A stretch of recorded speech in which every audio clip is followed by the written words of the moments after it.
This episode of Convert to Raid is brought to you in part by mumbleboxes.com. Get connected with your guild or team, no matter how big or small, and you can save 20% when signing up. Just head to mumbleboxes.com and use that promo code CTR.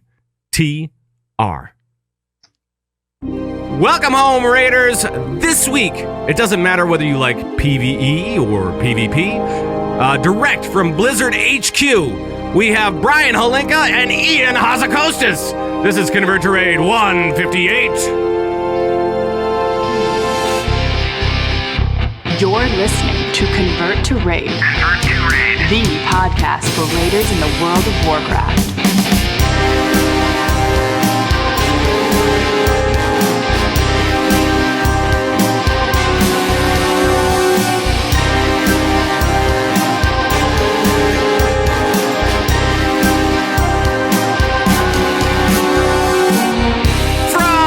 The Convert to Raid podcast power station in Minneapolis, Minnesota. Today is October 12th, 2014, and it is now 11:05 a.m. Central Daylight Time. Welcome to the show, everybody. My name's Pat Krane. There we go. That's Dairies over there. That's me. That's Koltrane right there. Oh. We're trying to get to everybody here because we got a lot of people to get to.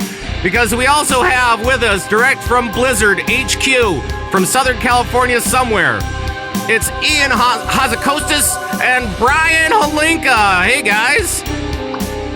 Fortune cookies say... What? Oh, God. That when a player spills a Coke on their keyboard, it's so depressing. Yes! I don't know. Wait. I used that on Twitter, so let me do another one. Sorry, I already said that. No! Fortune cookies say that Taurens can roll rogue, but they are utterly useless. Oh, no. Yes! Oh, glory. Wait. Oh. One more. Oh. One more? Fortune cookies the worst say show This ever. is so bad already. What? that if one expects to get free epics in Warlords, they will be disappointed, as everything has a costus. Has a costus. Yes! Yes! Oh. Oh! Well, thank you. Welcome to Convert Raid! All right, ladies and gentlemen, thanks for coming. Thank that you. was the show. All right. Exactly. See you guys next week. Thanks, Brian. You're making your first appearance on this show, and you're making the show much, much worse. That's awesome. Oh, let it wash over. Oh, the glory. First of all, thank you guys for showing up today, and I think we're going to have a really good time, and we're going to have some good stuff to tell our viewers about, when does the good time start? Because it'll start now because obviously that was horrible. It's glorious. What do you say? Koltrane, was that horrible? No, it was amazing. You know what? It was so bright. I have to put shades on because the glory of those fortunes is so amazing. Thank you, sir. No, that's not. I knew you would appreciate it. Yes. I know the chat room appreciates it. Absolutely. I saw 30 of 10 bongos. That's not really very, very high. I saw huge really 100,000 count. bongos. I don't know. 30 out of 10 ain't bad. That's more than I get. Trust me. So you're doing just fine. Well, welcome to the show, fellas, and thank you very much for joining us on a Sunday morning. I know it's early. We all know it's early. Zaram especially knows it's early after his night last night. But, and Brian, thank you for coming on the show. It's actually going to be really cool to talk a little bit of PvP on this show with you. I think. Oh, are you down with PvP? Am I down with PvP? Yeah. Oh, well, hold on one second. It wasn't up. Hold on. You down with PvP? You down with PvP? You down with PvP? Who's down with PvP? Of course we're down with PvP. it's like he's been on the show every week for the last year. Like he just knows the cues already. Right. I have an hour-long commute to work, so after I get through all of the WoW PvP podcasts, I then listen to a lot of the other WoW podcasts, including this one, so I'm a big fan. Well, thank you very much. That's awesome. And Ion, welcome back. It's always good to have you a part of the show as well. And I'm so looking forward to all the different changes that are coming up for 6.0 and beyond.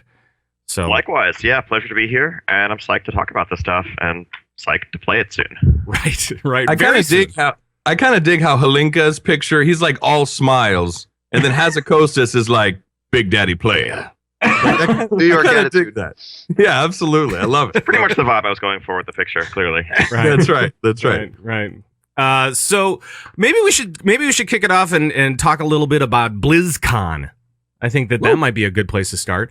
And I know that there were maps released. I know that the schedules were released for all the different panels and stuff like that. And I don't know which one of you guys wants to deal with this, but what can we expect from the different World of Warcraft panels this year? So I think that, let me see. There's a few World of Warcraft panels. On the first day, we've got something talking about just kind of like some systems and class stuff in the first half, and then an open Q&A focused probably on systems and class questions to try to get people a chance to get those in. The second day, we of course have the live raid, which everyone loves, always a super popular event. Then open Q&A. There's also some movie stuff in there. There's, I think, no lack of interesting World of Warcraft related things to look forward to. Cool. What is exactly going on for the raid panel? Okay, so for the live raid this year, it's a little bit different. Since we figured, just going on a limb, we figured maybe people might not want to see Siege of Orgrimmar again. It's so new. It's fresh. Like, why would we not want to see it? And just think how good people are at it at this point. Just think how amazingly pro that run would be. Right. But no, what we're actually doing, we have sort of our returning champions from last year, Method Midwinter, still the #1 Horde and #1 Alliance guilds in the world as per the rankings, who are going to be racing through Heimal raid. So we're going to have, heroic Heimal. Not Mythic, because the reality is that would not be a pretty sight. These guilds haven't had a chance to actually learn that content. Right. But this is much more of an exhibition, right? It's not stuff that these guilds have spent weeks and weeks mastering on the live servers. But I think it's a great way to showcase some of the new content coming up in Draenor just on stage in front of everybody. That's cool. Awesome. That's awesome. Very cool. So how many bosses are we doing for the live raid? Is it all of Heimal?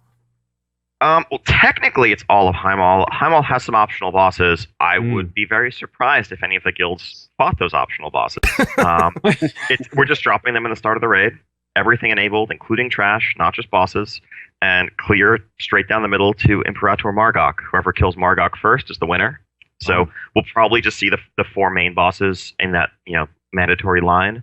So Kargath, the Twin Ogron, Korag, and then the Ogre Imperator at the end. Gotcha.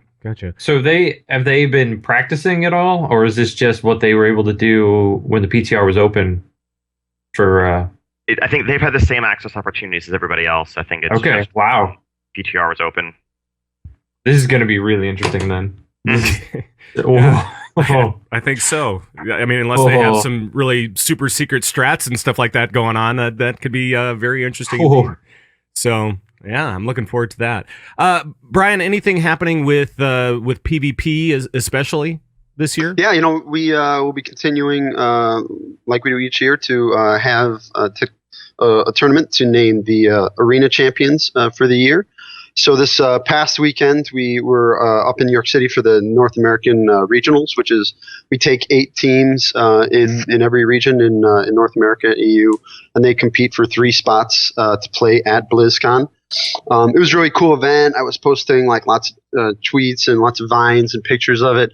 It's really crazy to see like those guys. They're so good at the game. I was like just taking like video of their hands because they're just like all over the place, so quick and whatnot. And then of course when they're screaming and yelling when they win. So it's pretty high energy. And so we'll be having the 8 teams will be competing for the chance at $105,000 prize for the winner. And it's going to be really awesome. Really excited about it.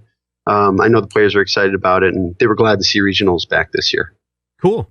That's great. And that's something that you guys need to check out. If you get a chance and you're looking for something to see, the Arena Championships at BlizzCon is incredible. It's really a lot of fun to watch. And like in the last few years, we've tried to do a lot of things to make the experience better. Like in the past, like a match would go on for like 20 minutes and no one would die. And then you would like just go to the who did more damage or whatever. So we really want to make sure matches end with a kill. And so that's kind of something that happens now at the dampening, which is a healing reduction. It just kind of stacks as the longer the arena goes. And so everything always ends with somebody dying. That's more gratifying. Sure. Except unless, of course, you're the one who's dying. Yeah, that's not fun. Then. If you die, that's not fun. Now, Ian, is there anything big planned with the movie at all? Are we going to be able to actually see some stuff at BlizzCon? Are we going to be able to see something from the movie at BlizzCon? There's definitely a panel on the schedule where you'll be able to learn more about it. Okay. But as with all things that are Hollywood related and somewhat arcane, it's all a very, very convoluted process. We don't necessarily have entirely complete insight into what they're going to show, but I'm sure it's going to be something awesome. Okay. All right. I just want to make sure. Fair enough. Because they showed a little piece at Comic-Con, and I was kind of like, oh, come on, BlizzCon last year. And it didn't quite happen, but that's all right. Yep. So, and then the other big question that I have for BlizzCon this year, you both are going to be coming to our party on Friday night, right? That's the whole reason I'm going to BlizzCon. Right. Well, of course. Yeah. Of course. and just so everybody knows, yes, we will be having a party on Friday night. Yes, there will be a lot of people there from the Signals Media All-Star Network, as well as, from this show. We'll have Ian and Brian there, hopefully, to be able to back into a corner. And and really, get those questions in that you need to, and all that type of stuff. So it should be a bunch of fun. It was a bunch of fun last year. This year, bigger room, hopefully less warm than it was last year. Is Bashiak going to show up again and show everybody up? Bashiak is going to show up, and he's going to show everybody up by handing out another year free year of WoW. Yeah, free year. Ooh. Yeah. Just I have this in my pocket. Here, give this away. Right. Yeah, everyone at BlizzCon should try. He has a bunch of those in his pocket. Go ahead, keep finding him at BlizzCon. Right. Ask him if he has that. Right. Right. I gotcha. All right, let's get into some Warlord stuff, and maybe talk about Ashran a little bit, because this is kind of like the new big capital city. It's a hub for a bunch of stuff. It's also the PvP island. I mean, it's all in the same place. So Brian, why are you making me go to PvP place for our capital? Because I hate you. No, because for us it was really what made sense from a storytelling standpoint. As they go into the dark portal, it's really kind of like a suicide mission, and Ashran is kind of where everybody regroups. Like, it's this island kind of off the coast of Tanaan, off that east coast. And the story we're trying to tell there is that this is where they're kind of regrouping. And we're very sensitive to the fact, and even me, I'm very sensitive to the fact that there are a lot of people who don't want PvP. They don't want to be, ganked. They don't want to be kind of pushed into PvP all the time. And I'm conscious of that because I don't want anybody to not like PvP. So, whenever these people who don't like it get pushed into it, it's not something I want to happen either. So we made sure that those cities are not PvP oriented. Those hubs, you do not have to engage in the PvP.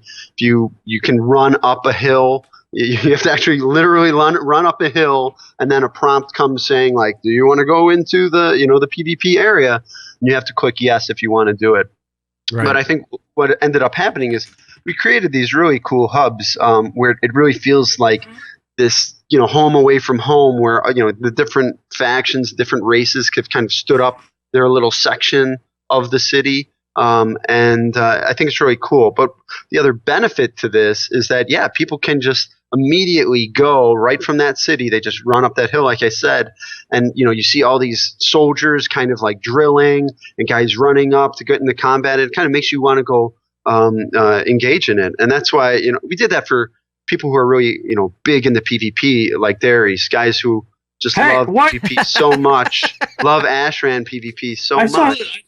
I told nobody to tell you that. Like, it's like you said really it on a show. That went fans. out to the internet. But I honestly, I really feel like Ashran is a type of PvP that people who haven't traditionally liked arenas or battlegrounds will like. I have so many conversations with friends who just raid now, who are like rank 14. Back in the day, they were, like in the vanilla honor system. People who they just loved grinding on honor. They loved going to South Shore, being in those big, massive fights. And really, that's what Ashran is. There's this big central lane. It's just a pushback, a kind of tug of war between the two sides, and it's kind of always going on. So you can go in there and you can, just lob some frost bolts or blizzards or drop your rain of fire and just kind of feel like you're contributing. But all the focus isn't on you, live or die. It's not, hey, you screwed up or whatever. And I think some people don't like the pressure that they get on them in arenas. Some people thrive on that type of situation, and others really want to avoid it. But on the outsides of Ashran, there's a lot of PvP-oriented stuff. It's like traditional questing areas where you're going and you're kind of killing a lot of mobs, killing kind of elites and rare elites, and they drop these Ashran artifact fragments. And then you can go turn those artifact fragments back in the base and get a bunch of stuff to help your team. Like one of the most popular things is once the team has turned in enough artifact fragments, the Alliance can summon this giant ancient guardian, Fangrel, and the Horde get this giant earth shaper called Cronus. And those are like those big epic units you used to see in Alterac Valley back in the day. Yes.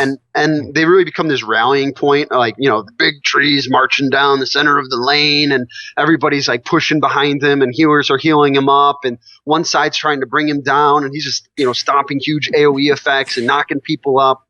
And it's a lot of fun. And then there's other things you could do, like you could summon a frost worm that just flies down the lane, spraying, icy, cold frost damage across everything, or a stampede where all these dinosaurs go running down the lane, knocking people super high up in the air. So it's cool. It's like it's totally different. It's totally new. I think it's a great opportunity for us to bring a new type of content, a new type of PvP to WoW that really appeals to a broader audience. So there's my pitch, Raiders. The way you're talking about come PvP with us in Warlords. The way you're talking about spawning like these big creatures and going down lanes and stuff. I'm not sure if you're talking about Heroes of the Storm now or Warlords. Yeah, was Heroes of the Storm in mind when you were building Ashran? Oh, the main thing was just, we call it a lane just because it's this big road between the two. Yeah. And more what happened was we were thinking about Alterac Valley back in the day, and we think about when Alterac Valley, sometimes Alterac Valley breaks down the way players want to play it. Like they really want to play it like, let's finish this up and maximize our honor per minute, right? Yeah. And that's not really the most fun experience because you actually aren't interacting with the other players. What happens when the game breaks down and all of a sudden, like, both sides are kind of pushing up the cavern, the valley on the Alliance side, or like up into the base on the Horde side. Like that is actually fun, but people are annoyed because it's slowing down their efficiency. And so we really wanted to find a way to make that happen. And that's why we have, 7 objectives. And the only way to push along the road is to capture each objective. And so we were really trying to like put that lane pushing, that tug of war stuff into into Ashran explicitly. Right. Alterac Valley, Heroes of the Storm, whatever. That's awesome. Whatever game it is, it doesn't matter. Yeah. So let me. It sounds cool. It sounds like a lot of fun. It sounds like you're kind of going a little bit old school, but some new thoughts as far as gameplay goes, right? So yeah, definitely, yeah, and like I said, it's really trying to do something different, and because it's been great that we have battlegrounds and arenas, and so many people love that, but we have a lot of people who that's not their thing, so it's trying to appeal to them too. Right.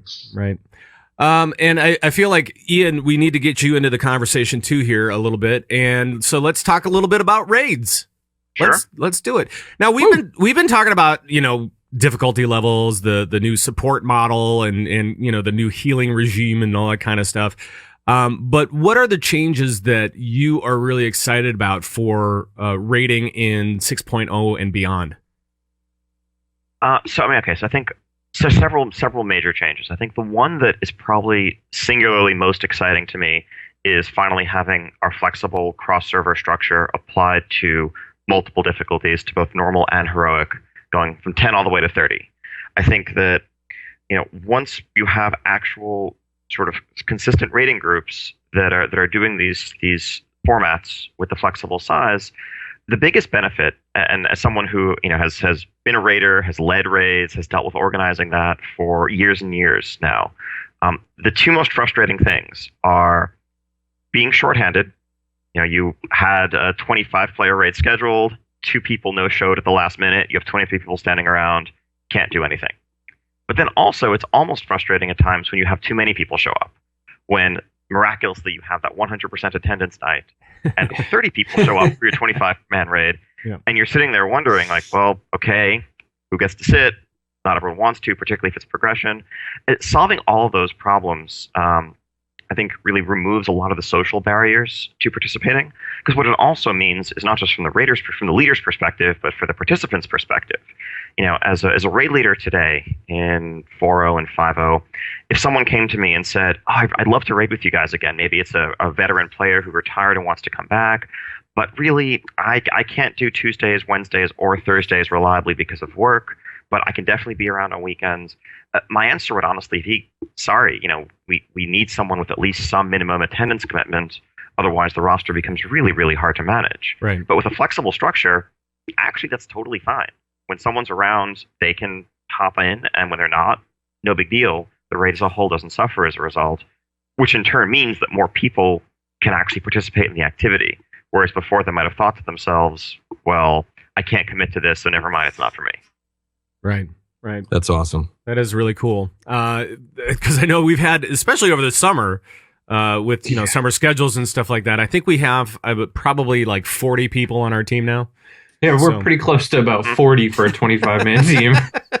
So that's always interesting. But yes, it's great to know that we're going to be able to flex up to 30 and be good with up to heroic. And then Mythic is set at 20, so can't quite get into Mythic content without having the proper number of people, but that's expected, right? So yeah, exactly. Now, what do you think that listeners need to know about 6.0 before jumping into a raid? That is like some key important things for those guys. Let's see. The content's awesome. You should go check it out. No, I mean, a lot of it really, and I think part of what's exciting about flexible structure is that really it feels pretty much like the rating you're used to. You might be in a 19-player group, but unless you really look closely at the number of boxes in your raid frames, it still just kind of feels like a raid, and that's good. We were looking to preserve that. 2 changes that people might notice immediately are, first off, the availability of personal loot as a raid leader loot option for Siege of Orgrimmar, and then all raids going forward after that into Warlords, so that the same way you could pick master loot, group loot, need greed, whatever, personal is an option. So that's cool. I like. Yeah, so if you're running a pug and you can just say, okay, it's on personal loot, you don't have to worry about trusting the master looter, you don't have to worry about ninjaing any of those issues. I think it varies from group to group, but we want to give people the choice. I think that's really been a lot of our philosophy here, kind of making options available to players and letting them settle on what they prefer, what they want. Now a question to that, to the personal loot thing. Say I'm in, just an example. Say I'm in Firelands or Firelands kind of thing, and a boss drops a mount. Is it like the 1% per person or 1% for the entire raid if it's on personal loot? If we had something like a 1% drop mount in one of the newest zones that was personal, it would just, everyone would have their own individual chance, albeit obviously smaller than the chance to drop one collectively for the entire raid.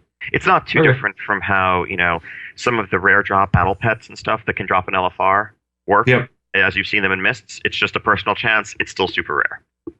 Gotcha. Okay. And then we have a question in the chat room. How many loots are available in Mythic per boss? I'm fairly certain that number is 5. Okay. All right. Just making sure. Yes. Cool. Now, we're also going to see when 6.0 hits, we're going to see Siege of Orgrimmar be pushed into the new style of healing and tanking and and damage dealing for that matter. So okay, we're so gonna. I want to jump in, Yeah. talk about the new style. Yeah. I don't think it's nearly as much a new style as it's often made out to be.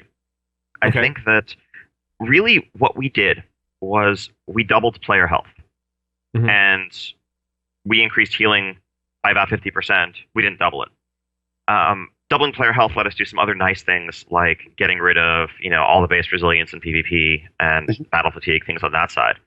But really, it's healing is still healing. It's just the players have much larger health pools, Right. and we are able to construct encounters and deal damage in ways where things that fall short of being nearly fatal can actually still be relevant and threatening. And I think that's the state that we've seen in mist healing for really the last couple of years. Sure. If people dip low, they almost immediately get topped off.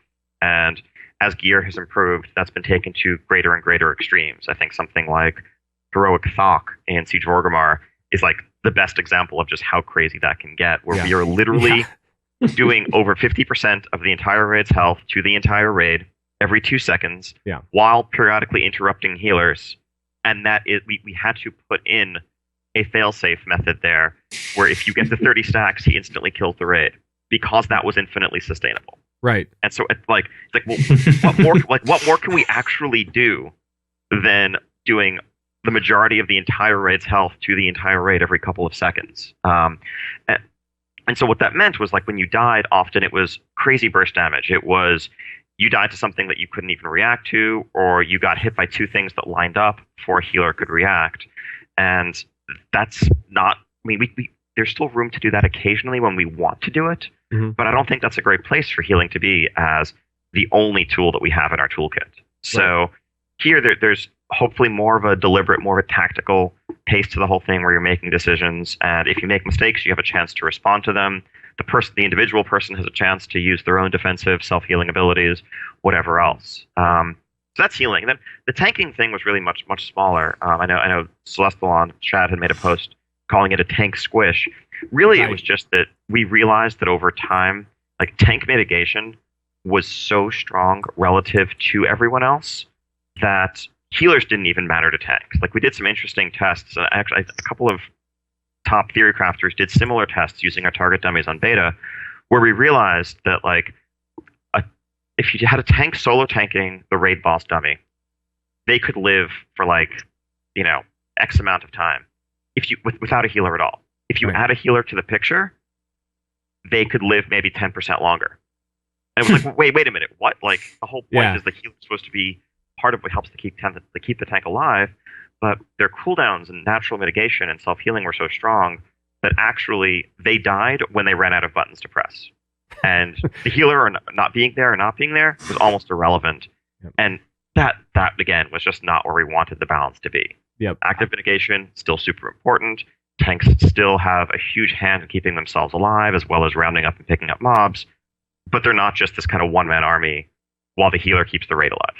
Right. Well, and we felt that definitely toward the end of this expansion, where Dairies plays a tank and I play a healer, and so I've felt that too, where I'm like, I don't even need to pay attention to the tank unless he calls out for something specific, unless of course he's almost going to die, in which case I can just top him off again. So I mean, it's been really kind of back and forth like that, where it's either you need nothing or you need everything all at once. So.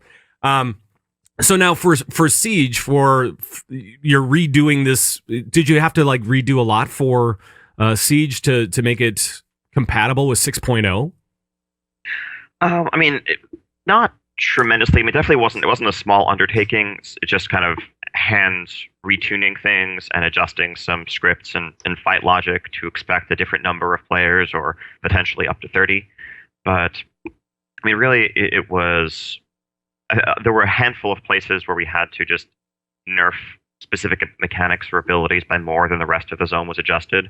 Notable examples, I think, are Thok's AoE Roar, Garrosh's Whirling Corruption, and Annihilate, especially at the end of the temple rooms on the fight, because the whole raid is periodically moving to dodge the cones. So when you combine heavy AoE Burst with, things that keep you moving, well, you don't have all the tools available that you used to have while moving. So we needed to compensate. Yep. Yep. And Brian, as far as it goes, I mean, we were talking about the healing changes.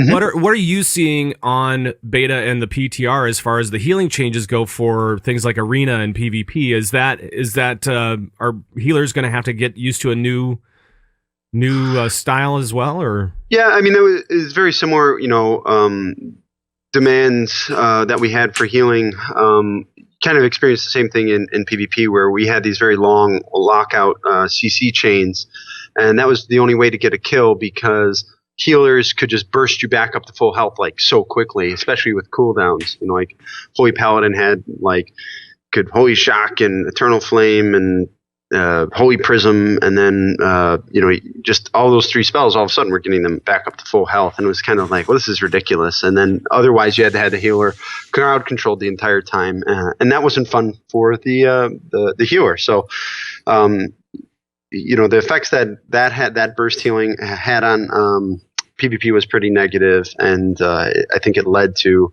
the crowd control problem being worse too. So from experience playing on beta, it's always subjective. There's always people who play 2v2 arena, and if they play double DPS versus like a healer DPS, they'll just call healers overpowered because the healer is able to keep the other guy alive. But generally, I think healing feels pretty good. I think it's you'll see a guy get down to half health, and if in Mist you saw a guy at half health, there was a very, very good chance, if you weren't a very good player, that guy was going to die pretty soon. But it doesn't feel that way in Warlords. Generally it feels like he's not going to die, but you have to do a lot of things to get him back up. You have there's a lot more pressure, a lot more tension about getting that guy up to full health quicker. So I think it's had a very positive effect, and so often PvP players think that we don't make an effort to change things for PvP, but as Ian said, this is a very much a change that benefited PvP. The ability to double the health pools made us get rid of base resilience and battle fatigue, and that just makes the game feel better. I don't know if you experienced it in Mist, but if you were a Death Knight who obliterates a mob for 250k, and then you go cast Obliterate on a player and it hits for 80k, that just feels crappy. So we think having that consistent damage and healing experience across the game feels a lot better. Cool. Colt, Dairies, you guys got any questions? I feel like I'm hogging all the questions. Well, I know the big thing I'm looking forward to is there's going to be a bit more or less CC ability. I mean, the way it is now, at least in PvP, is I get in there and boom, I'm locked down for 18 seconds, and I can't actually play my character. Can you talk a little bit real quick about some of the CC stuff in Warlords? Yeah, in arenas, it was definitely a problem where there were certain class combinations that could lock you down for a long time with spammable CCs. I think in a place like Ashran or Battlegrounds, if 10 people decide they're all going to use their crowd control effect on you in a very organized way, it's possible you'll still get crowd control for a long time. But I think in general, we did a lot of things to reduce the amount of crowd control effects on you. One of the biggest ones is fears. A lot of the fear spells used to be 8 seconds, and we kind of felt that was a spell that kind of had a lot more benefits to it than let's compare a Warlock Fear to say Mage Polymorph, which is a dangerous game to do, comparing 2 class spells, but I'm going to do it. But you have Polymorph is a spammable crowd control spell, but if you hit the sheep, it breaks. If the guy doesn't move around or anything, he just kind of stays still. Fear, the guy runs away to Africa and kind of sits over there. If you accidentally hit him, it's no big deal. So it had a lot of benefits, and I actually felt like Fear very similar to say Druid Cyclone. Druid Cyclone is very similar. You cast it, the guy's immune, you can't break it, there's a lot of things, you can't dispel it.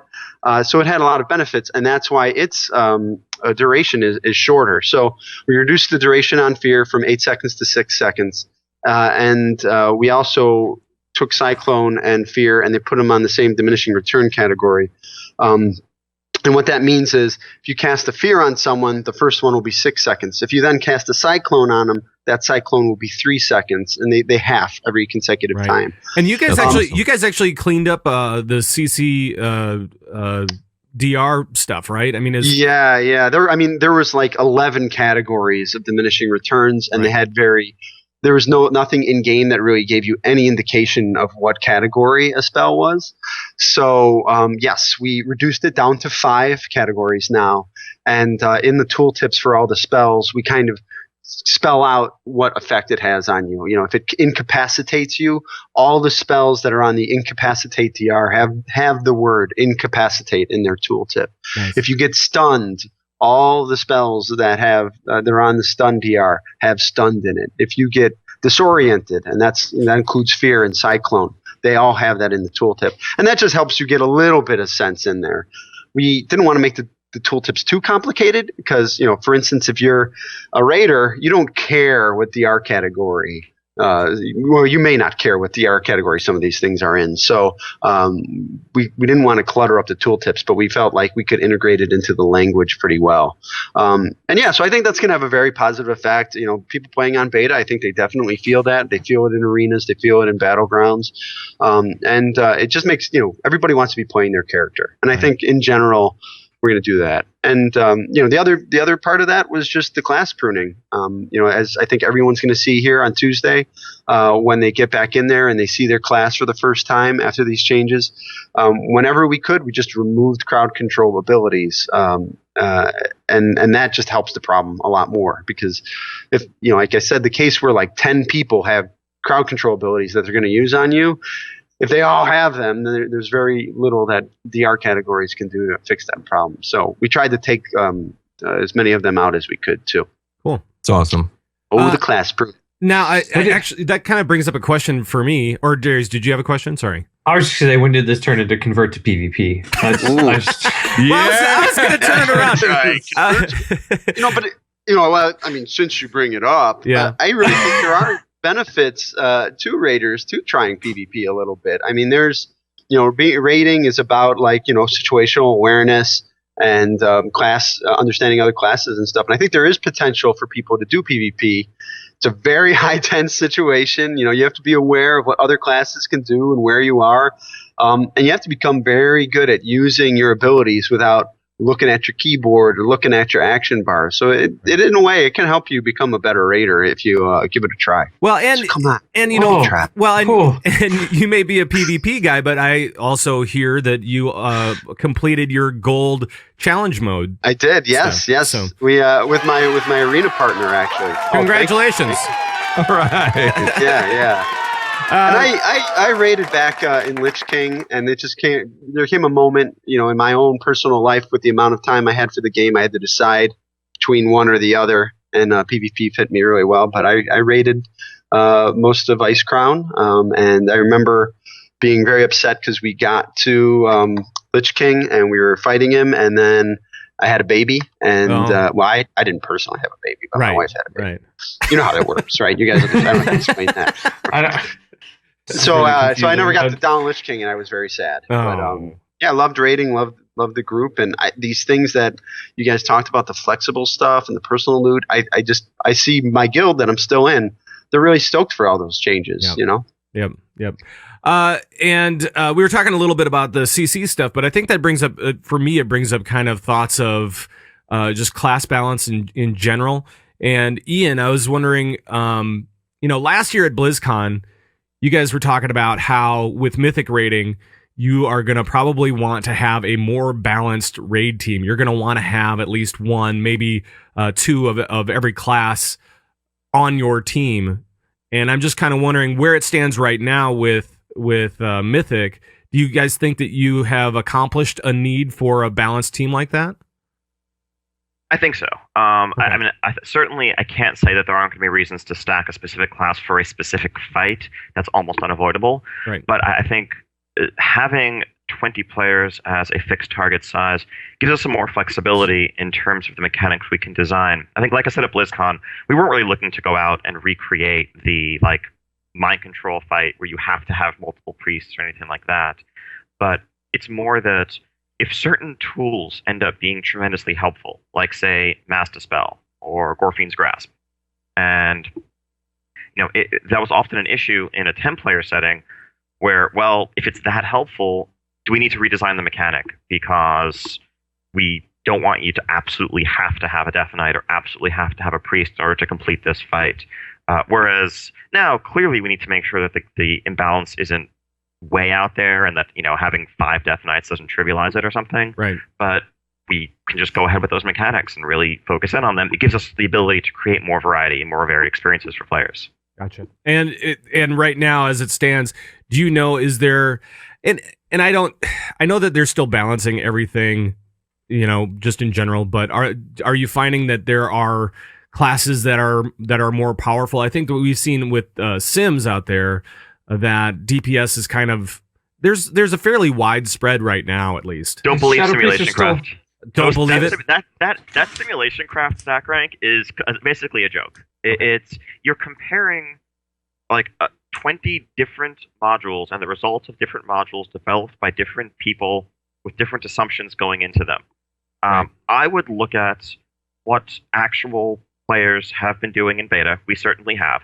I'm not saying beta was perfectly balanced. I'm not saying it was even close to balanced. Sure. We're still iterating on it. We have been. We're going to continue to. But we're seeing guilds that are actively, trying to min-max, particularly for our Mythic testing. They are stacking classes when it feels necessary, and they are bringing largely varied compositions. Now, certainly there are some that have been underrepresented. There are some specs that need improvement. We're continuing to focus on those. But looking at, a set of out-of-game simulations with different modules and using that as the basis for arguing that you're underpowered or overpowered is not the route I would take. Right. You don't get it. There's a picture on the internet that says Shadow Priests are at the bottom. You need to fix that. You're not getting it. You can't remove that picture from the internet. You can't. It's on the internet. I don't know if you've seen it. Nerf internet. Well, all right. I concede. I guess I can't argue with that. Thank you. Okay. I've been defeated. Awesome. It's flawless logic. I was actually curious, Ian, too. There's some great raid fights that we all love. Lich King, Heroic Siegecrafter. There's great moments. Mimiron is one of my favorites. Going forward, is there any particular raid that we should be looking out for? Any particular boss fight that you actually really enjoy heading into Warlords? Oh, man. Lots of them. I would look out for the Highmaul raid and the Foundry raid. I think those are going to be excellent raids. Now, I think so. One particular call out, I'll say Imperator Margok at the end of Highmaul, I think is an awesome fight. There's a lot of elegance in the mechanics there, and I think it is somewhat like it has some parallels to Lei Shen, the way the fight was constructed, and I think is a very worthy successor in the end boss category. I think something else that we've really done across the board in our raids and really tried to push forward, we were really happy with how environmental integration worked in some of our Siege of Orgrimmar fights. Like Siegecrafter Black Fuse is obviously like one of the biggest examples, where the entire room was built around the concept of this fight, and you're hopping on conveyor belts and so forth. There's a ton of fights that do that, particularly in the Foundry raid. Right, whether it's the floor under you being destroyed, or you fighting on an active assembly line with stampers from overhead, or you taking a zip line over to a dreadnought that's being constructed in a dry dock, or what have you. The train one is the train depot. Getting run over by trains. Oh man! So yeah, I think Ian loves that train. That's one of the things that where really I'm most happy with, most proud of the work the team has done as far as rating goes. Yeah. It looks really wild, man. I mean, out of all the stuff that I've seen through videos and whatnot, the incredible environment stuff really impacts the player, and it makes them move all over the place. And this comes at a time when casters are not being able to run on the move as much. They can't run and gun as much, and stuff like that. So I think it'll be pretty interesting. I got to tell you, one thing I'm incredibly impressed by is you actually found a use for life grip in a raid encounter with, I think it's not griefing because unacceptapable. It's the whole point is griefing. Right. It should be for the elevator boss. That's the only. So there is a consumable that makes you immune to life grip. in Oh, Warlords. that's awesome. Yeah, there But is. isn't it? I think it's on the Black Hand fight, and obviously you could correct me. You'd be the guy. But it's something about where he like knocks the tank back, and then the priest needs to use life grip to grip him back, so he doesn't get knocked into the lava or something like that. That will ideally you want to get knocked back in a way that you're not getting knocked into the lava. But if you do it wrong, then the priest can totally save you. Right. Right. They shouldn't. So their life grip should be on cooldown from pulling the tank. The tank in the will wrong learn direction. an important lesson if you just do that. You know? Exactly. Right. I got a quiz. This actually, it's similar to what we're talking about now. This came in from Twitter from Prize of @PrizeAlone, and he wants to know about the tuning of Mythic. And are you looking for something similar to Lei Shen or somewhere in the middle, or how's that gonna go? No, I mean, honestly, I think tuning-wise, looking at how heroic raids played out in Mists, I think is a pretty good indication there. We still want a spectrum and a full range of progression from the earlier bosses being a bit easier to the final boss being tremendously difficult. I think when you start talking about a boss like, Imperator Morgok or Black Hand and Foundry, certainly on Mythic, our tuning goal for those is Lei Shen, Garrosh, Siegecrafter, that kind of pantheon of really, really top-tier bosses. But we're not looking to make a whole raid out of those. Right. The first boss is still going to be relatively more accessible. And the goal is kind of a spectrum of increasing difficulty. And I think, so just kind of looking back to Siege of Orgrimmar briefly, since I know one of the areas where I think Siege often gets criticized was what was seen as kind of inconsistent tuning, or a very low level of difficulty for the first 8 bosses, followed by a ramp once you get to Malkarok. Right. And I think that, honestly, I personally don't think the tuning on Siege of Orgrimmar was really all that far off. There were 1 or 2 bosses, like the revamped Norushen or General Nazgrim, who were too easy given their place in that progression. But I think something that we've seen repeat time and time again is that when you are at a certain skill level, you are poor at making judgments about the relative difficulty of things that are targeted beneath that skill level. Like, if you ask people, like, what's the hardest normal dungeon in Mists? Or if you ask, the Mythic Raider to rank the normal mode bosses. And so, yeah, like, people who were the top tier, top 100 in the world guild completely steamrolled through the first 8 bosses.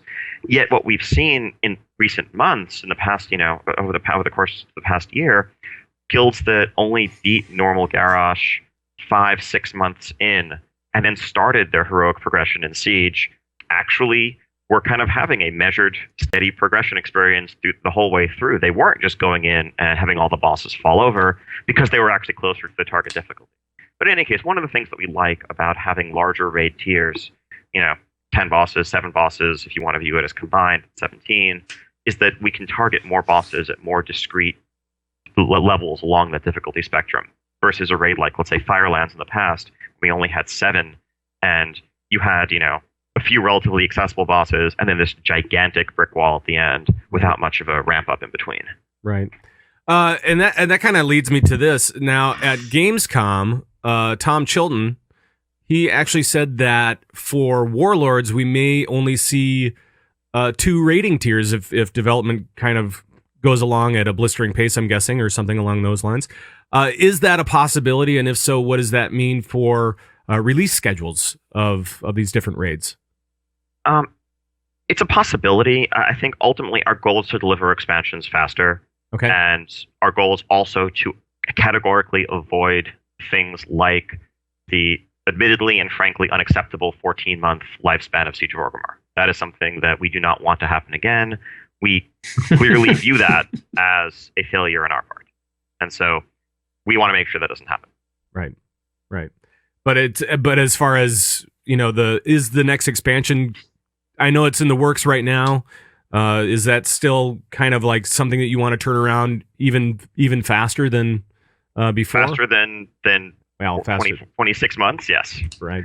Can we just confirm next year this time we're going to be in the next expansion? Can we just confirm that now? So let's get that. At BlizzCon we'll get the next expansion and then next year. Okay, good. At a BlizzCon, that feels like a thing that would happen at a BlizzCon. At a BlizzCon. Yes. Excellent answer. Guys, you have any other questions here? Because I've got more, but actually, I have a quick subject I'd like to jump in on. This got mentioned in passing. We were talking about some of the changes, and I've definitely seen it a lot in chat. melee versus ranged. And caster mobility in general. Yeah. Let's talk about it. Yeah, let's do that. So I think clearly that's one of the things we've had to adjust. Like I mentioned when I was talking about Garrosh, like clearly healers don't all have the ability to heal through sustained AoE damage while moving constantly. I don't think that's a bad thing, and I don't think it's a new thing. I think that really that's how the game has worked for the entirety of World of Warcraft, with the exception of this window in Mists of Pandaria that I think you could argue started maybe towards the end of Dragon Soul, when a couple of classes got baseline cast while moving. The difference between ranged and melee was always that melee have the advantage of being able to do their full rotation while moving. Ranged generally could not, but have the gigantic advantage of being able to target switch and shift their DPS without having to move and without any downtime, right? If there's an ad that spawns on the far side of the room, or you need to switch your target from one to the other, well, melee is going to have, 4 seconds of literally 0 DPS while they run across, even if they charge, shadow step, whatever else. The range can just turn and blast. And that's always been kind of what kept them relatively balanced. Right. Once you took away that restriction on ranged, you saw what was honestly an expansion dominated by range classes. And it was routine that 25-player heroic raid rosters would have like the bare minimum of melee classes seen as required. You would have like 5 or 6 melee and 11 ranged as a completely normal roster. And if you had like 8 melee on a fight, you'd be like, whoa, this is a melee heavy comp. Like this is a problem. That's not a great place for the game to be. I think we would like it to be how it was in the past, where managing your movement is a major part of the skill of playing the class. If you know a fight well, if you know your class well, you can minimize the amount of movement, the amount of downtime. But it's also on us design-wise. We have to realize that, if we do something like the Darumu maze multiple times, that is going to be a very frustrating experience for some specs in our game. And we need to not do that, because it's going to be a very frustrating experience. But that's not necessarily, it's not about balance. It's about the strengths and weaknesses of the two. As far as healers go, again, historically, when we knew that movement was involved, we would just do a lot less damage to the raid, because we understood that, of course, you can't do all this throughput while moving. That's a drawback. And again, it's something to balance around. Clearly, it's possible to go too far, and we want people to have options and fallbacks, whether it's, the Shaman using Spirit Walker's Grace, whether it's, using Unleash or whatever else to fill a couple of GCDs. But we're trying to find a happy medium between you can do everything while moving all the time, and you are just completely immobile turret. Right. And that's got to be difficult. I mean, because we saw, so for Warlords, and well, I guess for 6.0 and beyond, are we going to see melee still having that 20% buff, or is that gone? Wasn't there a 20% buff just for melee? I don't know about 20%. Or something like that. I mean, in general, it varies. I think in general, our goal is for damage meters on a selection of fights to, on average, be equal across the board for our specs in practice. Clearly, you're going to see different outcomes on the meters, and classes have strength. Having strength is cool. If you have a fight where you're sustained cleaving 4 or 5 mobs all stacked up for a long period of time, that's going to be a fantastic fight if you're spamming Chain Lightning. Right. Someone else might win Patchwork. Someone else might win the spread multi-dot council fight, et cetera, et cetera. But as long as the gaps aren't too large and people get a chance to shine when they feel, okay, this is my moment, but they also don't feel terrible when it's not their moment, right. I think we'll be in a good place. Okay. And Brian, for you too, I mean, you got to be seeing some of this stuff creep into arenas and stuff like that as well, right? With different comps. Yeah, certainly. You often kind of have this competing goals of, you want everybody to, the whole bring the player, not the class type of thing. You want people to play with their friends with whatever class the combination they can, and then it works. But at the same time, when you're shooting to make classes stand out in unique ways, some classes are just going to synergize better with others. So certainly in Myst, we did see at the very, very high level that casters did very well. honestly, traditionally what you see is at the very high level, casters have a great toolkit and they end up doing very well.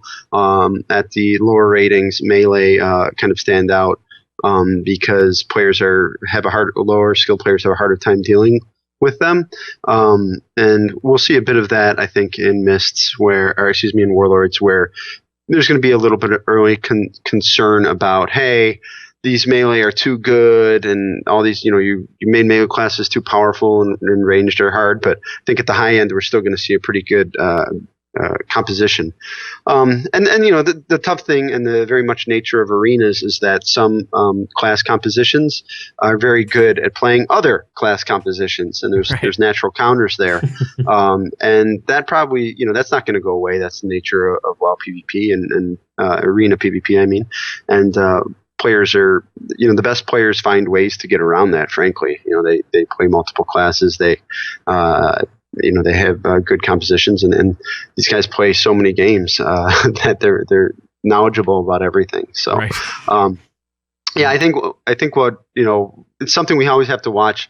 At the end of an expansion is kind of always when WoW PvP balance is best, and at the beginning of an expansion is kind of when it's the worst. It's just we want to try things, we want to give players new toys, new things to play with, and then we find out very early on in an expansion, whoa, guess what? Things are a little bit too good. So we'll keep an eye on it and we'll adjust accordingly. But the good thing is that neither one of you will get any complaints from players. No. No, the forums will be quiet. Everybody's going to be like, we're happy. We're happy. It's going to be great. They'll tweet us that too. Exactly. Oh man. Maybe we should switch it up a little bit and let's talk a little bit about garrisons. I think that could be kind of cool, especially when it comes to end game stuff. Ian, what do you think? I mean, as far as from a rating standpoint, how are we going to be using garrisons kind of on a regular basis? I mean, so certainly as a physical location, your garrison really is your anchor in the world of Draenor. It's your home base, and it's as part of the fiction, certainly the keep that you are building up. You're raising an army, collecting followers, building this force up to take on the Iron Horde. Right.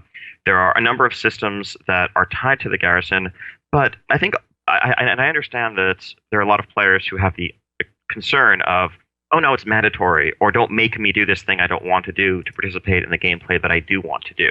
Right. And I think we've tried to accommodate those concerns as much as possible. The feature itself, it's like, no, having a garrison, sorry, mandatory, not optional.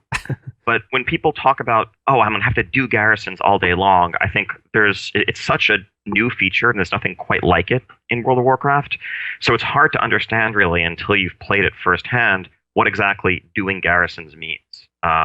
If you want to, spend resources, upgrade your buildings, collect followers, level them up, all of that stuff, most of the benefits that you're going to realize are purely economic ones.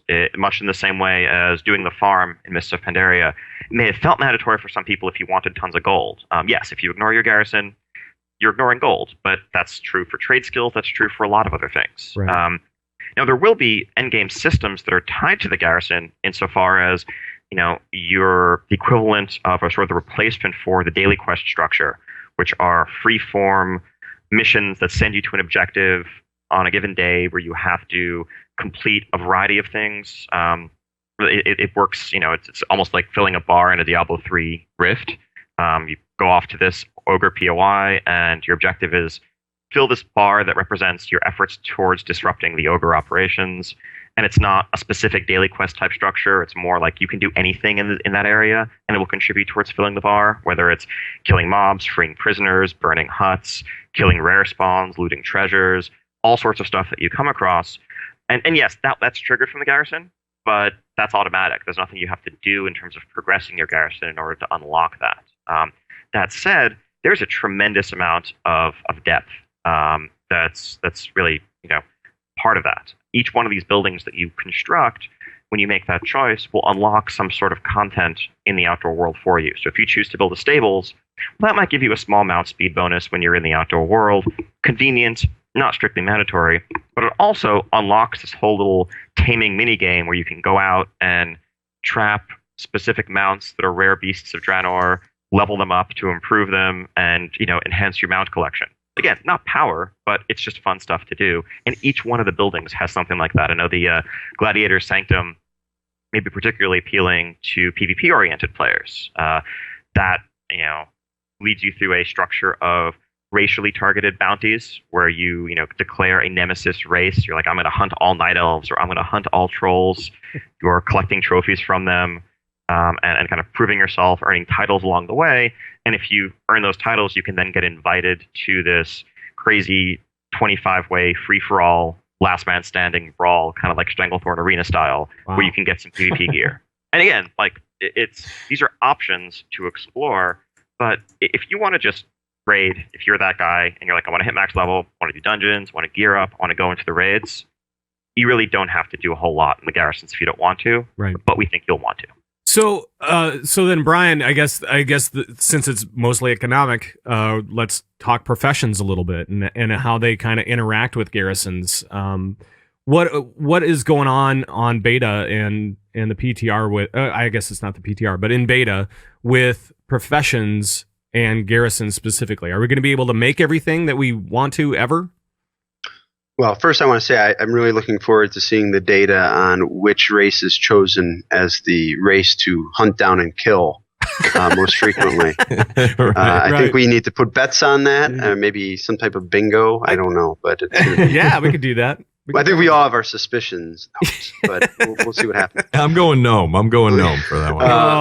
Yeah. But, those poor gnomes. gnomes. Yeah, I know. They really get it. But they don't have any home to go to, so they're out in the wild.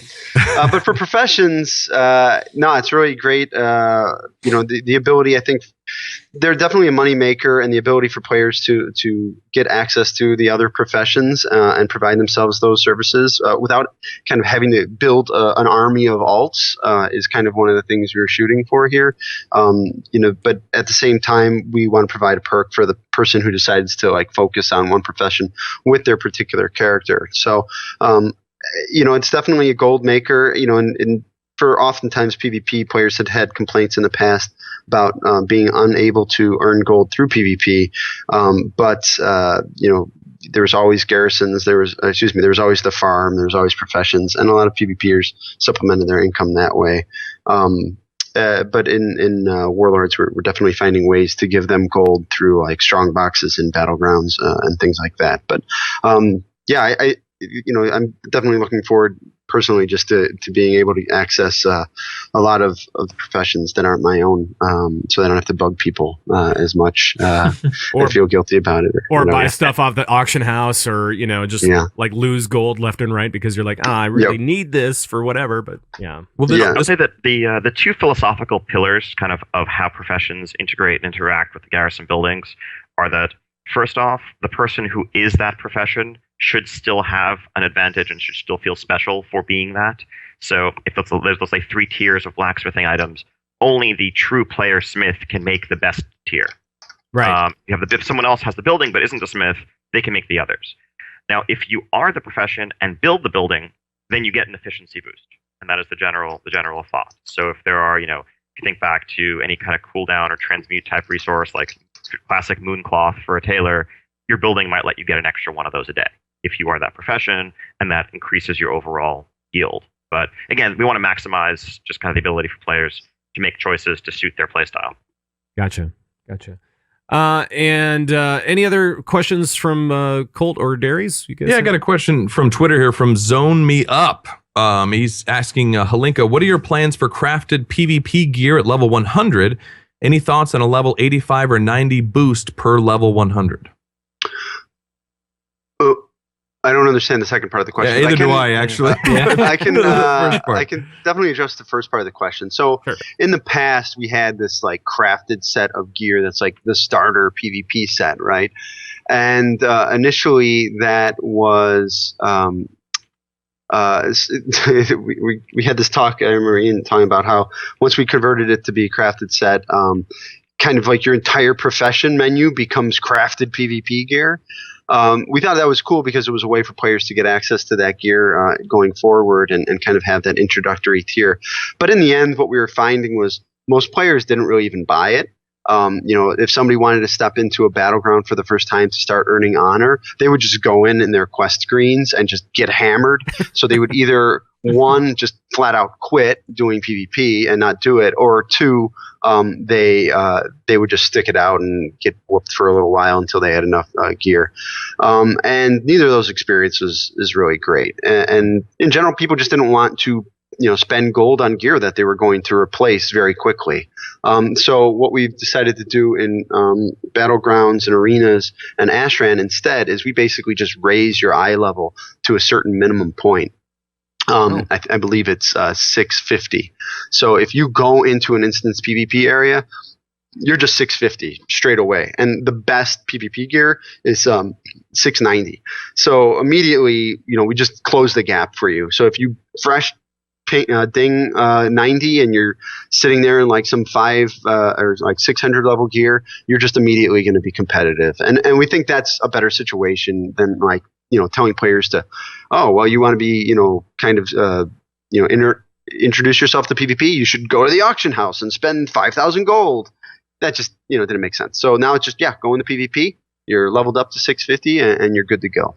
That's awesome. Because you're absolutely right. Because I wanted to do PvP, but I was like, well, I got to get all this crafted stuff first and spend all this money or get this, and then I can try PvP. So that's awesome.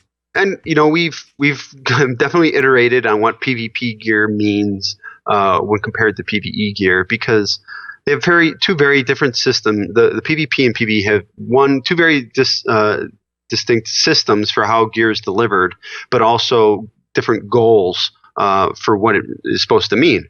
In PvE, obviously, if you're performing a higher level raid, you want to get a piece of gear and you immediately want to feel the impact of that piece of gear. So that means, it has to have a pretty significant eye level jump in order for you to say, hey, I got this gear. I want to replace the previous gear I was using, and I want to feel like I'm more powerful. Whereas in PvP, we want you to feel a little bit more powerful, but we don't want the haves to have such an advantage over the have-nots that the have-nots just quit playing altogether. Right. So we want there to be progression. Gear is our progression in PvP. And furthermore, in PvE, you have to go in, you defeat this challenging boss, and then you have a chance that you're going to get some gear. Where in PvP, it's very deterministic. You just go in, you win a certain number of fights, and we give you currency, and you can pretty much map out when you're going to get all of that gear, which is good because we want players to be able to compete once they've participated enough. But at the same time, if that gear that's very deterministic and when you're going to get it is very good in PvE, then that's kind of a thing you just have to do, right? So I believe the current iteration of the system where we basically put a second eye level on all the PvP gear. So PvP gear, when you look at it, it has an eye level, and that's its eye level when you're out in the world, when you're in raids, when you're fighting monsters. But then it has this second eye level that activates whenever you're in an arena, when you're in the battleground, in Ashran, or if a player out in the world engages you in PvP, that gear all of a sudden switches to that higher eye level. And that makes PvP gear the best gear for PvP. But at the same time, the PvE gear is also very good for PvP as well. So, because honestly, if you're a raider and you're doing heroic and mythic content, you've spent a lot of time doing that. We don't want you to say, okay, now go grind, honor gear, the lowest level gear. Like, you just get in there, start doing that high content. That's fine. Right. Awesome. Well, and it's been difficult for PvP to find its way, right? I mean, as far as the gear goes, balancing that stuff has always been kind of a struggle. So it's kind of nice that you found something that works. I think one of the nice things about the system also is that it's much easier for players to make direct comparisons between two pieces of gear, or a PvP and a PvE piece. Like before, when you asked a player, it's like, well, this raid piece has 70 more strength, 30 more crit, 40 more haste, but this other piece has 100 PvP power. Which is better? I don't know. I mean, that's ask the internet. Right. Versus the PvP piece, it looks exactly like a regular item, and it functions exactly as a regular item. If you have a conquest piece that is, 655 or 660, I think, 660, that just has the same stats as what a 660 raid item would have base. When you're wearing it in the outdoor world, you're wearing it in a dungeon, it functions exactly like that. There's no question of kind of where does this fit in. And then again, in terms of what's better, what should I wear, you realize that your PvP piece is then getting bumped up to $695. Well, if your PvE gear is nowhere close to that, you should clearly wear the PvP piece. Right. Right. Cool. Let's take a little bit of time. I know that we've got a lot of listeners sent us stuff via Twitter, via email, a bunch of questions for you guys. So let's just get to that right now. We've got mail. Oh, we do. We have a ton. Yes. And Darius, you want to ask the first question? Sure. This is from Edinar. It's Edinar Dentrog on Twitter. Man, that's a hard one. Okay. Are there going to be unique legendaries this expansion or just the ring? Ian, that sounds like you.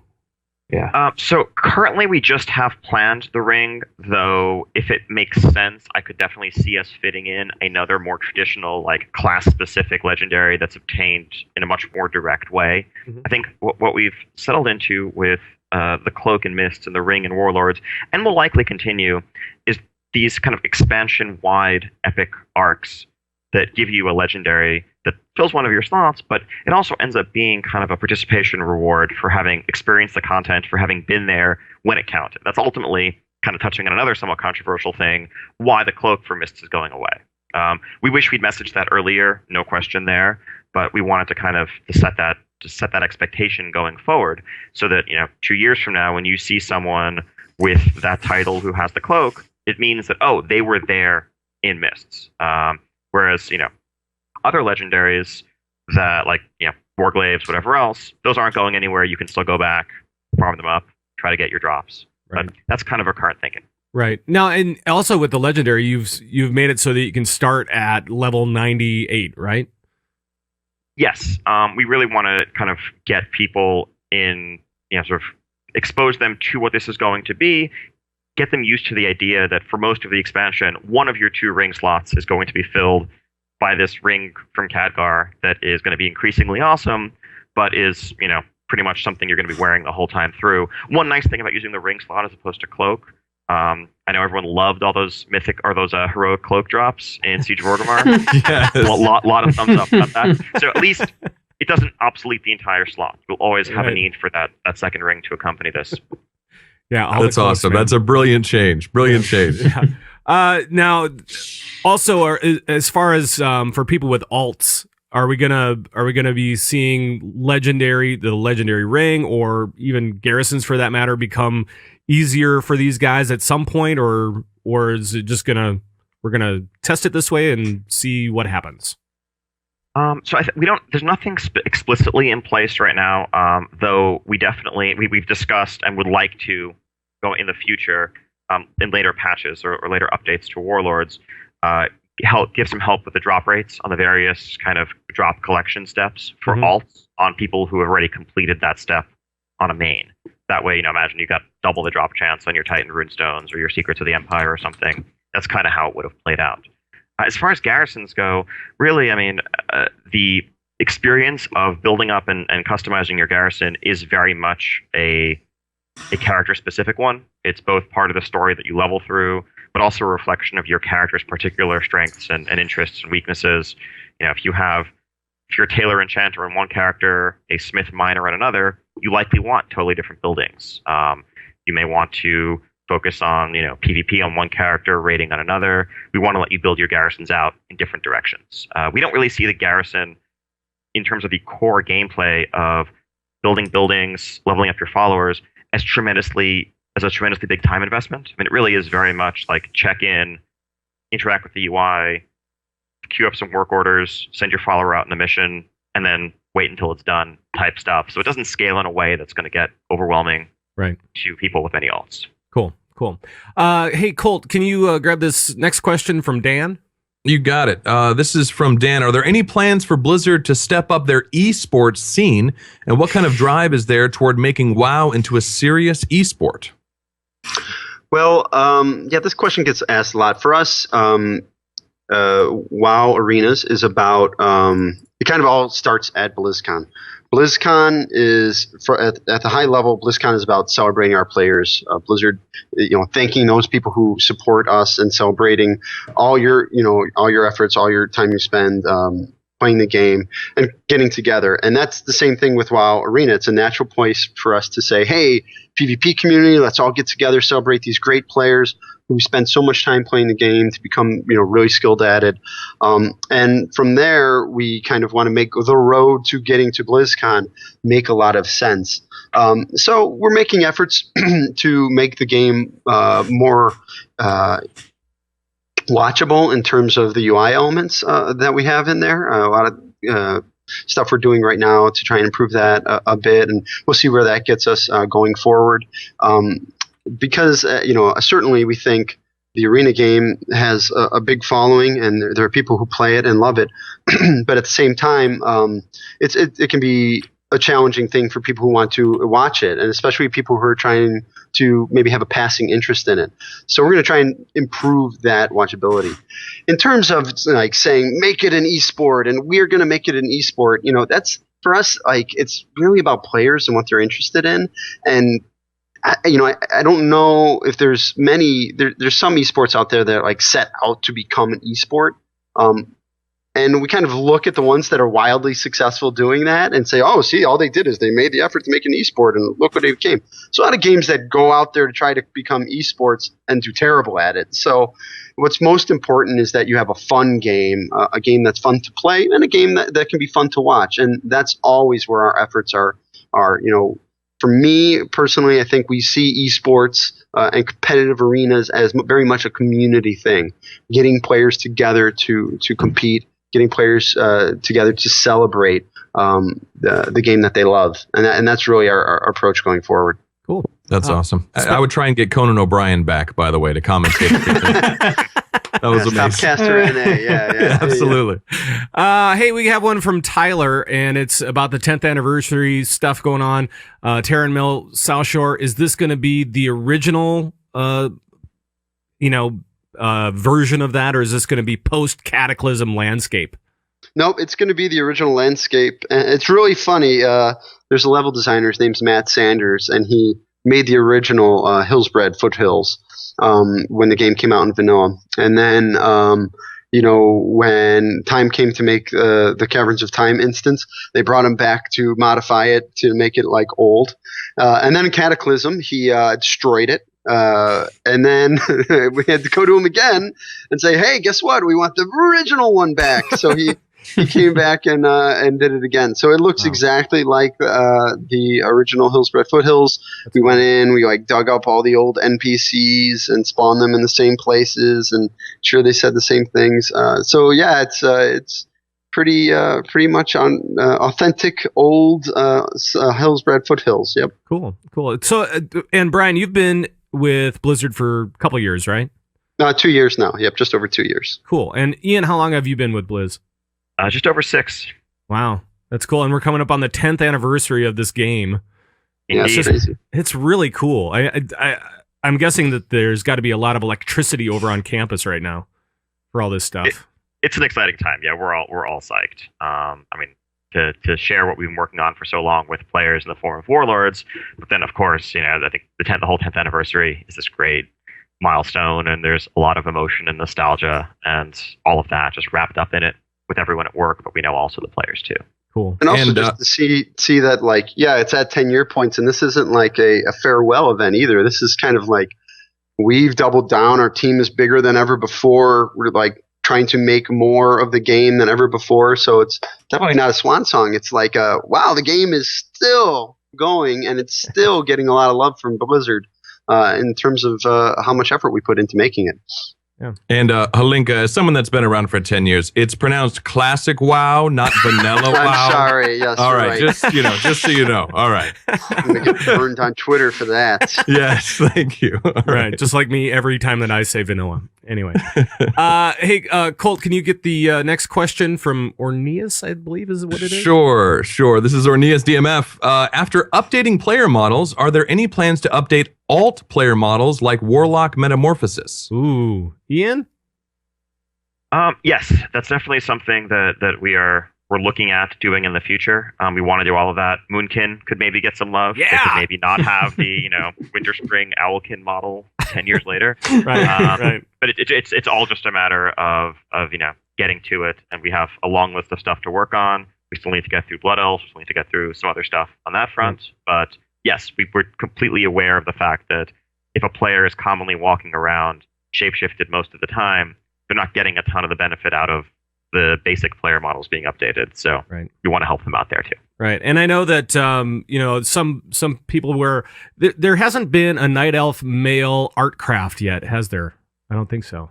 Well, I mean, and there isn't going to be. I mean, I think a lot of the point of the art crafts was to give people a preview of sort of work in progress stuff before it was out on beta. Right. That just ended up at the time, once it's out there and it's on all the community sites and people are running around as it in game, they can kind of see the animations themselves. They can get a very close look at the art themselves. So, we just got ahead of ourselves there. Speaking of the art craft thing, though, it was kind of funny because when the human male model was released, I swear, Brian, I saw your face in that guy that was released.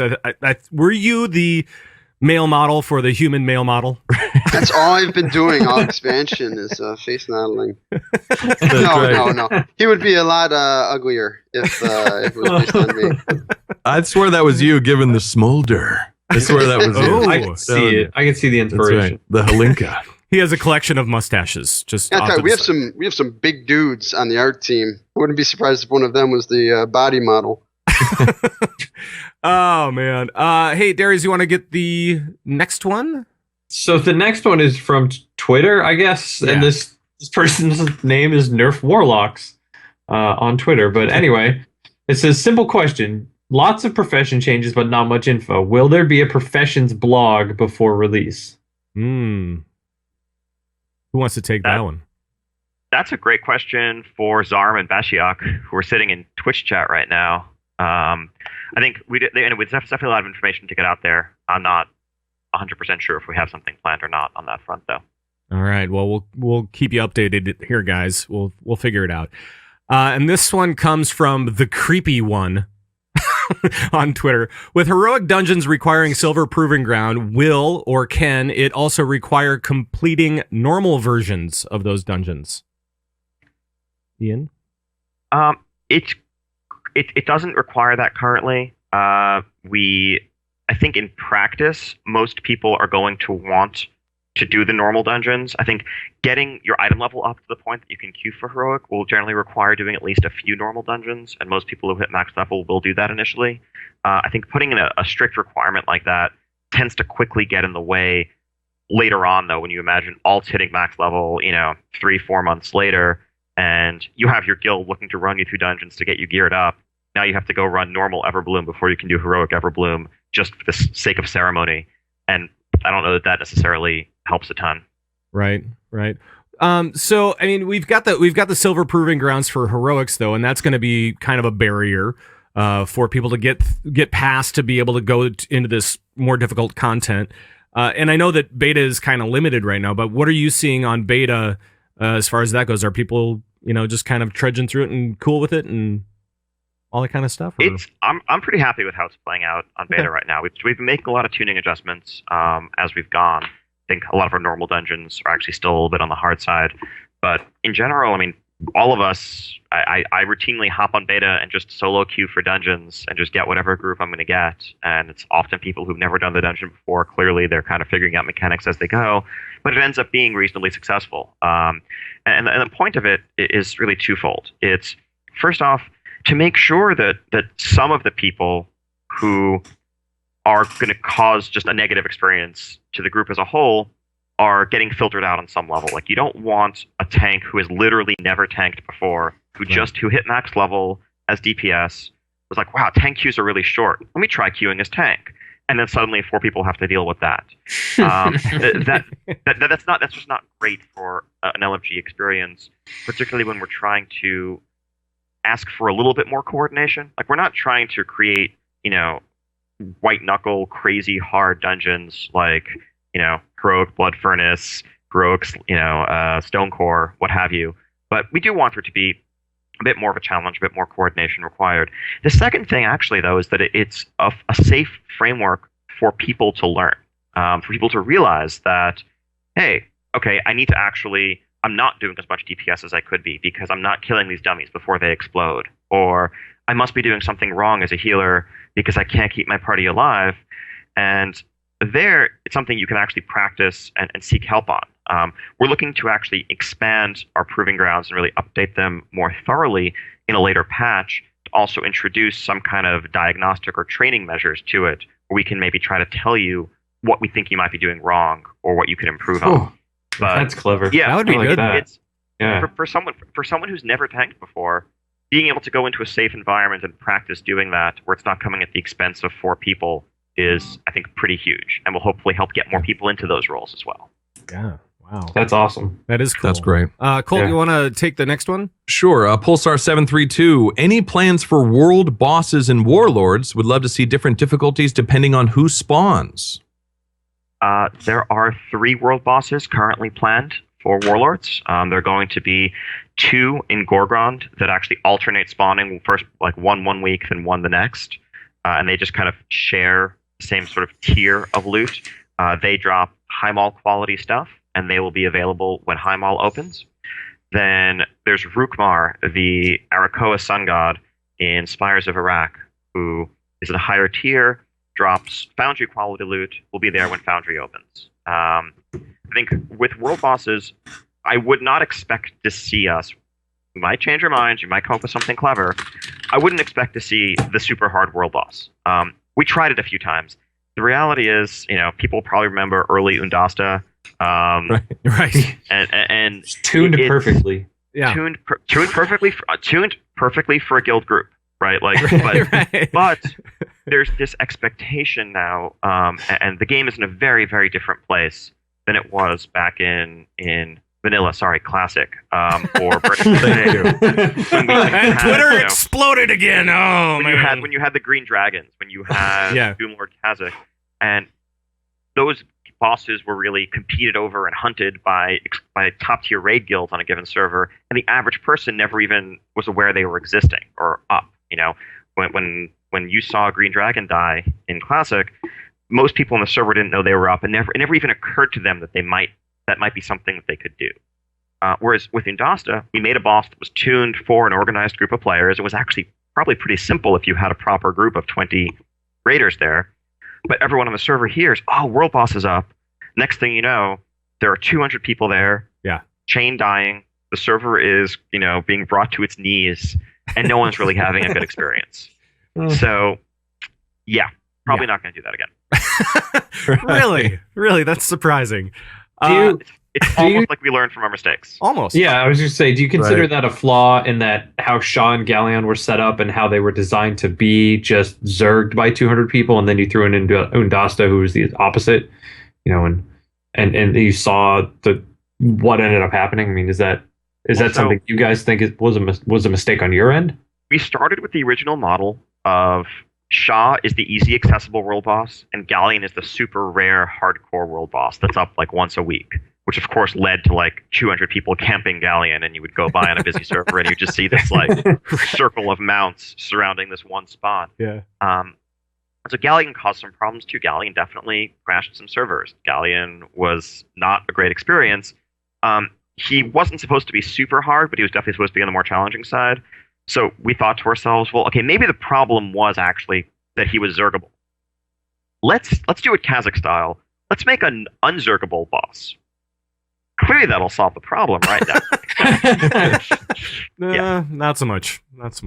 One last question from the Peanut Gallery, and this comes from K-Riz. It was mentioned before that LFR will see increased loot drop rates in Warlords, not WoD, Warlords. Will Siege of Orgrimmar LFR see that in 6.0.2?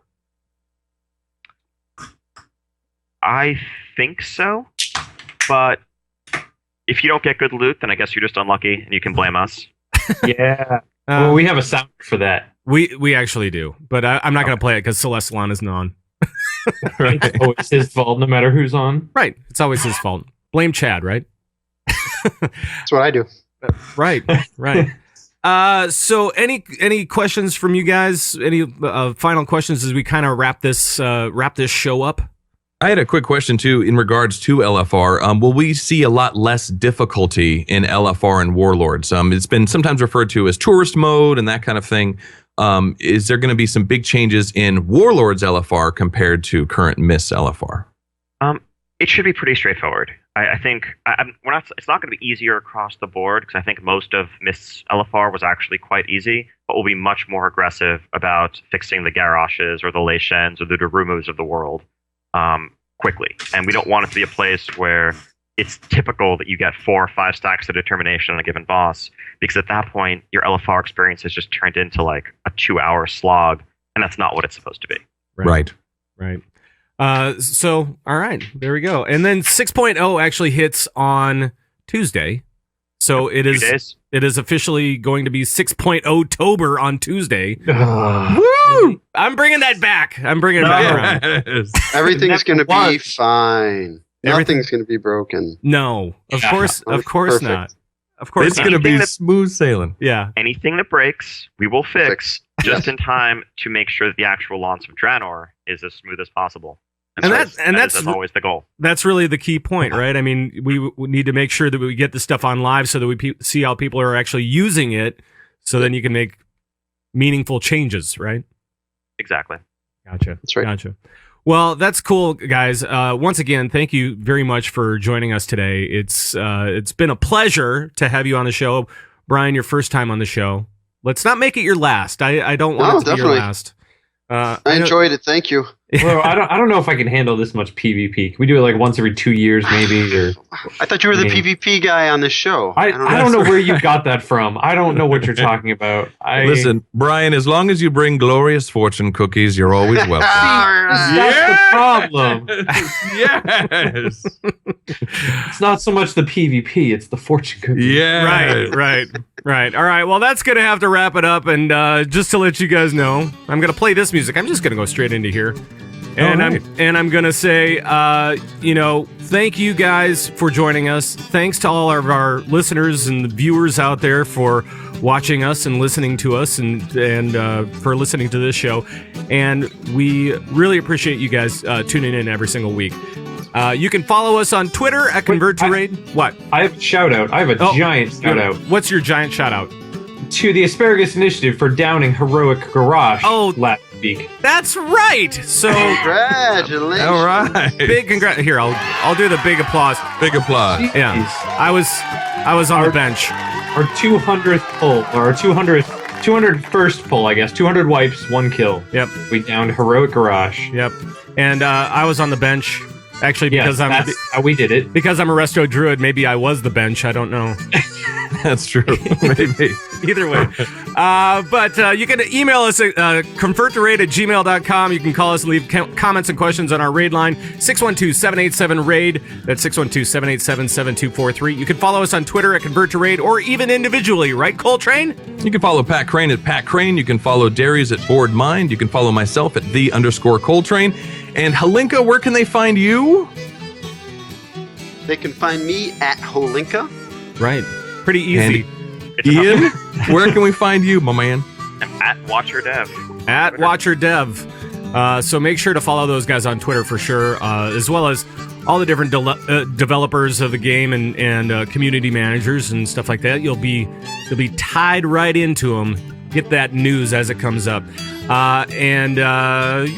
So I'm actually going to bail on this music. I can't stand it. You're just going to bail out? Just bail out on music? Yeah, exactly. All right. And I'll play this one. There we go. Ooh. All right. So, with all of that said, you can also go over to convert2raid.com, where we have show downloads, forums, tons of links for raiders, so much more. It's all at convert2raid.com. Our live feed and video show is on gamebreaker.tv. Make sure to watch, like, comment, all that kind of crazy stuff on the videos. And the audio show is literally everywhere. I think on the internet. I have pasted it across the internet, over the top of the internet, over the top of it, so you cannot miss it. Or you can just go to convert2raid.com.